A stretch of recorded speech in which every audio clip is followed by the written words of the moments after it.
Our meeting seemed like a scene out of a romantic comedy, unfolding at a friend's barbecue, where a mishap with spilled drinks led to our first awkward conversation. Logan was irresistibly charming, his humor catching me off guard, and soon, laughter became the backdrop of our blossoming relationship. Before long, we were inseparable, our connection so natural it seemed predestined. Our wedding was a dream come true, simple but deeply heartfelt, celebrated with close friends and family. Logan, whose career in finance was rapidly advancing, suggested a prenuptial agreement due to our different financial situations, a practical decision that didn't bother me. My love for him was grounded in feelings, not finances. However, his mother, Margot, was less easy to win over. Her cold demeanor stood in stark contrast to the warmth Logan and I shared, but I was too enamored with our lives to let her skepticism dim my happiness. Even the devastating discovery of Logan's infertility didn't shake my devotion. Instead, it deepened. I poured my heart into turning our house into a warm, loving home, using my savings to buy furniture and appliances. As time passed, however, the initial warmth faded, replaced by a growing coldness I couldn't ignore. Logan's demands increased, his once tender requests now sharp commands. "Make sure breakfast is on the table before I leave, Eliza," he would say, his voice stripped of the warmth it once held. Despite my demanding job at the Department of Health and Human Services, I adhered to his expectations, always striving to prepare fresh, elaborate dinners in the hope of rekindling the love we once shared. But my efforts were overlooked, taken for granted without a single word of gratitude. Conversations that once sparkled with shared dreams turned into verbal battles, his words slicing deeper each time. "This is my house, Eliza," he would snap, diminishing my contributions and presence. Each day, as I cared for our home, the reality of our crumbling relationship became clearer. The idea of being alone, once unthinkable, began to seem like a refuge. One quiet evening, the realization hit me profoundly. The man I married had become a stranger, and the love that once guided me had dimmed into a longing for a life where I was appreciated and valued. As I turned off the lights and headed to bed, the silence of our house echoed the vast distance between us. Alone with my thoughts, I wondered if I might be better off by myself. This wasn't a question I could answer yet, but it lingered in the darkness, a whisper of what might be necessary. With each day, the whisper in my heart grew louder, urging me to rediscover who I was and reclaim the happiness I deserved. Living with Logan had become like living with a stranger, not the man I had once joyfully married. He found fault in everything. The house wasn't immaculate, the dinners too monotonous. No matter what I did, it never seemed to be enough. In search of solace, I'd wander alone through malls, buying new furniture and gadgets for our home, trying to fill the growing void with material things. Yet, the fleeting joy these purchases brought vanished the moment I returned to his indifference. It was a harsh realization when I noticed that Logan hadn't contributed a dime to our joint account for months. The burden of our expenses, mortgage, utilities, groceries, had all been falling on my paycheck. One evening, I mustered the courage to address this imbalance. I approached him as he lounged in his armchair, his attention glued to the TV. "Logan, we need to talk about the finances. You haven't added anything to the joint account in months, and I've been covering it all," I said, my voice steady, hoping for some acknowledgement or an apology. He barely looked at me, his eyes still fixed on the television. "It's my house. You're just living in it. Why should I pay for your upkeep?" he retorted, his words cutting deep. I was stunned. "Your upkeep, Logan? I'm your wife, not some tenant. I've been paying for everything, trying to make this a home for us both," I argued, my anger rising. He scoffed dismissively, a sound that chilled me. "Eliza, you're making a big deal out of nothing. If you don't like it, maybe you should just leave." "But we both know you've got nowhere to go," he said, turning back to his show. I was boiling with hurt and anger, but before I could say more, his phone rang. It was his mother, Margot, and he answered on speaker. Before I could slip away, she chimed in. "Eliza, You need to stop this nonsense and start showing some gratitude. Logan's been too good to you, and here you are, acting like a freeloader." Her words struck me like a slap. Shocked, I managed to snatch the phone and hang up. "I can't believe you and your mother are calling me a freeloader in my own home," I said, my voice quivering with emotion. Logan just shrugged, unmoved. Well, if the shoe fits. That night, as I lay in bed staring at the ceiling, I felt more isolated than ever. Thoughts of divorce crept into my mind, now more persistent. But where would I go? I had no apartment and no savings of my own. I felt trapped in a life that was no longer mine, married to a man who saw me as nothing more than a burden. The next morning, I awoke to an empty bed and a heavy heart. As I moved silently through the house, every room echoed with the remnants of our fight. I knew I needed a change, but the fear of starting over was paralyzing. Sitting alone at the kitchen table, sipping my coffee, I faced a tough decision. Do I stay in this loveless marriage, playing the role of the grateful freeloader, or do I take a leap into the unknown, hoping to find my footing? The answer was still unclear, but the call for change was undeniable. I realized I couldn't continue living this way. The tipping point had arrived, and it was time for me to choose my path forward. That day at work felt endless, a string of meetings with no break in sight. Glancing at the clock, I knew Logan would be irate. Under my breath, I muttered about my misfortune as I reached for my phone to give him a heads up. The moment he answered, his anger erupted through the speaker, loud enough for my whole office to overhear, making my cheeks flush with embarrassment. "This is your problem, Eliza. You should have been home cooking dinner, not wasting time at work," he bellowed. I quickly ended the call, shrinking away from the curious gazes of my colleagues. By the time I arrived home, it was far past our usual dinner time. The house was dark and eerily silent, but as soon as I stepped inside, Logan unleashed his fury like a storm. "Where have you been? A good wife would have dinner ready. What are you even good for?" His harsh words felt like daggers, slicing through my last shred of patience. Exhausted and emotionally drained, I responded, "Logan, I had to work. You know this project is important," but it was like speaking to a brick wall. "A bad wife and a terrible hostess. That's what you are," he shouted, his voice hitting a pitch I had never heard before. Suddenly, he declared, "You know what? I've had enough. Pack your things and get out of my house." I stood there, stunned, as he thrust divorce papers into my hands. "You'll be homeless without me," he sneered with a cruel laugh. Something inside me snapped. All the years I had spent bending backward for him, trying to be the perfect wife, evaporated. "Living in a shelter would be better than enduring one more day with you," I retorted, my voice more stable than I felt. Without another word, I signed the divorce papers. I packed my belongings into a suitcase, the gravity of my decision dawning on me as I looked around what used to be our house. It no longer felt like a home. It was merely a shell filled with broken promises and shattered dreams. I booked a room at a nearby hotel, seeking refuge from the turmoil. Lying in the unfamiliar bed, I realized it was the first night in years I didn't have to worry about Logan's dinner preferences or whether the house met his exacting standards. It was just me, and oddly, it felt liberating. Leaving was difficult, perhaps the hardest decision I'd ever made, but as I drifted to sleep, a part of me was excited about what the future might hold. For the first time in a long time, I was in control of my destiny, no longer bound to someone who diminished my worth. After settling into the hotel, reality began to sink in. It wasn't long before I received a call from Margot, Logan's mother. Her voice was tinged with a gloating tone. "Eliza dear, I just heard the wonderful news. My boy has finally come to his senses and divorced you. I'm celebrating tonight." Her words, intended to hurt, barely made an impact. I was beyond caring what Margot thought. "Time will tell, Margot," I replied calmly, a newfound sense of detachment washing over me.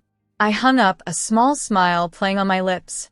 For the first time in years, her sharp words couldn't touch me. A week of navigating my new reality had passed, and despite the challenges, I was ready to face them head on. When I finally opened up to my boss about the overwhelming pressure, I was feeling from pretending everything in my life was okay. I was carrying a heavy burden alone.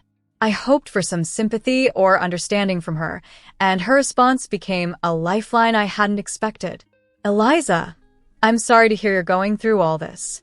There might be something that can help," she said, her voice transitioning from compassionate to professional. She informed me about a municipal housing program designed to assist individuals in tough situations like mine. It offered affordable housing options for those in need. "I think you should apply, and I'll help you," she offered, her words a beacon of hope in the darkness that had engulfed my life. With her help, I applied for the program and, to my surprise, was accepted. The relief I felt was instantaneous.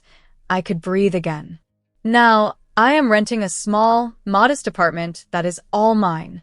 It's quiet and peaceful, a stark contrast to the tumultuous life I had left behind. No more tiptoeing around in the mornings, no ungrateful husband to appease. It's just me, and it feels incredibly liberating. Sitting in my new living room, surrounded by unpacked boxes, I reflected on the journey that brought me here. It's been tough, with moments of doubt and fear, but also filled with unexpected acts of kindness and newfound strength. For the first time in a long while, I am excited about the future. I have a blank canvas in front of me, and I'm eager to start painting a new life, one where my happiness doesn't depend on anyone else. It's a fresh start, and I'm fully committed to embracing whatever this next chapter brings. It had been a few peaceful months since I started over, enjoying the simplicity of my new routines. Then, one quiet afternoon, my phone erupted into a loud series of rings, breaking the calm. The screen flashed a name I hadn't seen in ages, Margot, my ex-mother-in-law. My heart sank. Bracing myself, I answered, "Hello? Eliza, you need to come back to Logan this instant." Margot's voice screeched so loudly I had to pull the phone away from my ear. I sighed. "Margot, why would I do that?" The question was rhetorical, more for myself than for her. "Because he's in trouble. That fool son of mine bought shares years ago, took out loans, and now he's buried in debt. It's a disaster, and you need to help him sort it out," she demanded, her voice a mix of anger and desperation. I couldn't help but laugh, not out of amusement, but sheer disbelief. "Help him, Margot? Do you remember the prenup? The one Logan insisted on? It clearly states that I am not responsible for his debts. And let's not forget, we're divorced. His financial mess is not my problem," I replied, my patience thinning. There was a sharp intake of breath on the other end. "Ungrateful girl. After everything we've done for you, you're just going to abandon him?" Her tone was accusatory, as if I had committed a terrible sin. "Everything you've done? Margot, let's be clear. The only thing you and Logan ever did was make my life miserable.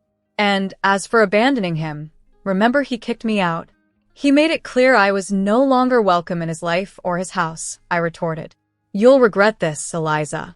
You think you're better off without him, but you're making a huge mistake," she spat out, her voice venomous. I took a deep breath, finding a calm I didn't know I had. "Margot, I've spent too much of my life living in regret and fear. I'm finally finding peace, and I intend to keep it that way. After reaching my limit with Logan and his endless debts, which were entirely his creation, I realized it was time for him to face his troubles. I decided to step away and start anew." Concluding my conversation with Margot, I felt an unexpected closure. Contrary to what I anticipated, the emotions of guilt or distress didn't flood in. Rather, a liberating sense of relief washed over me. Asserting myself against Margot, I had declared my exit from their convoluted family disputes. It felt as though I was shedding an oppressive burden that I had carried far too long. After ending the call, I took a moment to sit and breathe deeply, a sigh I didn't even realize I had been holding back. That challenging exchange served as a poignant reminder of my journey towards personal independence and peace, a state I was determined to maintain, immune to any manipulative guilt-tripping.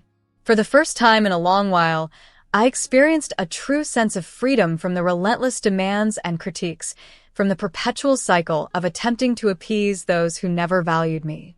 I had discovered my strength and my voice, and I was resolute in never letting anyone undermine that again. Looking around my modest apartment, I was enveloped by a sense of accomplishment. This was my haven, my fresh beginning. I had navigated through tumultuous times, emerging stronger each time, confident that no unexpected phone call could sway my newfound stability. The following morning, I awoke with a clear and firm determination. It was time to reclaim what was rightfully mine. I sifted through my documents, locating receipts for every significant purchase made during my years with Logan: the state-of-the-art dishwasher, the washing machine we selected together, though financed solely by me, and the premium coffee machine that had become central to his mornings. My actions were not just about retrieving financial investments, but about affirming my worth and contributions, refusing to let them be dismissed or overlooked. With the assistance of a moving truck and several helpers, I returned to what once felt like home, now just a hollow shell. The quietness of the place stood in stark contrast to the emotional chaos within me. As the movers began to remove the items, a mix of satisfaction and melancholy swept through me. Each piece held memories, but I knew that holding onto the past would only impede my progress. As we wrapped up, Logan's call came through, as inevitable as it was unwelcome. He skipped any form of greeting, immediately questioning, "Where is all my stuff?" I couldn't help but respond with a knowing chuckle. "You mean the items I purchased with my money? I've reclaimed them, Logan. It's my right." His response was a barrage of anger and insults, which once might have intimidated me. But I was no longer that person. "Logan," I said firmly, cutting through his tirade, "I genuinely wish you well, but our paths are parting for good." With that, I ended the call and blocked his number, a definitive action to cut the last tie to a past that no longer served my interests. As the truck pulled away, my heart felt lighter than it had in years. This moment was not just about reclaiming my belongings, it was about reclaiming my life and independence. Reclaiming my self-worth was a journey, and I knew there would be challenges, but for the first time in a long while, I felt equipped and ready to tackle them on my terms. 7 months down the road, life had transformed in ways I hardly dared to imagine. I had secured a cozy apartment in a charming part of town, all thanks to a social housing program my boss had mentioned. The arrangement was perfect, a manageable down payment followed by small, stretched-out installments. For the first time, I wasn't just making ends meet. I had some financial breathing room to indulge myself without having to consider anyone else's needs. The day I received the keys to my apartment was unforgettable. I stepped through the door, overwhelmed by a sense of ownership. The apartment was a blank canvas, and for the first time in years, I was free to design my life without any compromises or sacrifices. I bought some paints and canvases, reconnecting with the girl I once was, the one who delighted in the simple joy of painting lost in her creative flow. I even dared to paint a self-portrait, seeing myself in a new light, a woman who had weathered many storms and emerged stronger, a woman who defined her worth. It felt like I was truly seeing myself for the first time, beautiful, self-reliant, and yes, a little selfish, but in the healthiest way possible. Then there was Max, my scruffy little dog with eyes too big for his face, but a heart to match. Adopting him felt like the final piece of my new life falling into place. Together, we became a duo, making the apartment feel truly like home. One evening, as Max and I curled up on the couch, I received a text from an old friend I hadn't seen since my tumultuous divorce. "Heard you're doing well. Coffee sometime." I replied with a smile. "Yeah, life's good. Coffee sounds great. My place. I've got some art to show off." Her response came quickly. "Look at you. All artsy and independent. Can't wait to see it and meet Max." Laughing, I set the phone down and looked around my little sanctuary. It's funny how life unfolds. I once thought I needed a husband, a big house, and a certain lifestyle to be happy. Now, here I was in a modest apartment with my dog and my art, feeling more fulfilled than ever. "We're doing just fine on our own, aren't we, Max?" I asked, scratching behind his ears. He barked in agreement, and I laughed, overwhelmed with gratitude for my independence, the tough journey that led me here, and the simple joys that filled my days. This was happiness, unfiltered and pure, and it was all mine. Life had taken such a surprising turn that even a headline I stumbled upon recently left me shocked yet strangely satisfied. My ex, Logan, had been declared bankrupt. The house he once kicked me out of had been sold to cover his debts. Now, he was back living with his mom, Margot. Despite everything, I couldn't suppress a small, satisfied smile. Breaking free from him was undoubtedly the best decision I ever made. Now, my mornings are spent walking Max to the park, enjoying the fresh air and peaceful quiet, a stark contrast to the tense, stifling atmosphere of my past life. Life has a way of bringing new passions just when you need them most, and for me, it was painting that breathed new energy into my world. On a whim, I joined the local amateur artists club, thinking it would be a casual hobby. But it quickly evolved into something much more significant. I found myself immersed in the world of colors and canvas, and soon I was showcasing my work at local exhibitions. My paintings, vibrant with bold strokes, became a reflection of my newfound freedom and joy. At one of these exhibitions, an unexpected encounter took place. I was standing next to a watercolor piece I was particularly proud of when a man approached. He studied the painting intently, then turned to me and commented, "That's quite beautiful." His appreciation made me smile, and I proudly responded, "Yeah, I did. Thank you." We struck up a conversation and discovered we had much in common.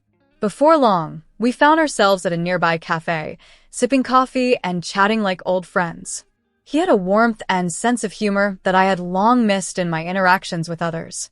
To my surprise, he purchased the painting, saying, "I want to see this first thing every morning. It's inspiring." That initial coffee led to dinner a few days later, and then regular walks in the park with Max, my dog, trotting alongside us. He introduced me to his 3 children, bright and welcoming, who embraced me with open arms and laughter.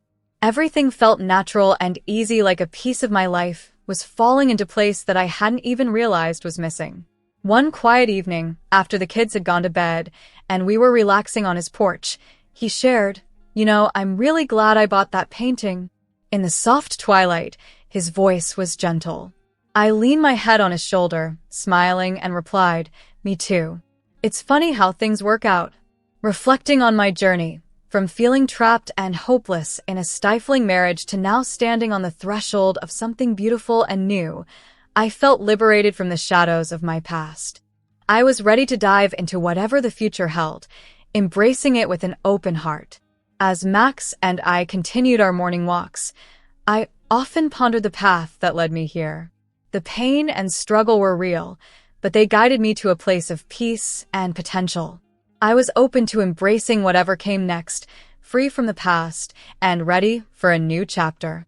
Walking under the sunlit trees, a sense of gratitude washed over me for every twist and turn that brought me to this moment.